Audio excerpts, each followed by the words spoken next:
ഏഴുമൊട്ടുക്ക് പേര് കാണണമെങ്കിൽ കാണണം കടി തൃശ്ശിവപേരൂര്.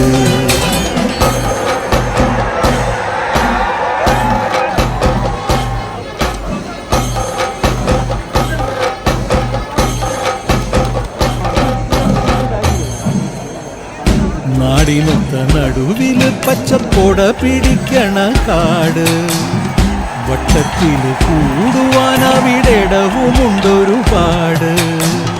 തേക്കിൻകാട് തേക്കിൻകാടെന്ന് പറഞ്ഞു പോരണ പേര്, കൂടണമെങ്കിൽ കൂടണം കടി തൃശ്ശിവപേരൂര്.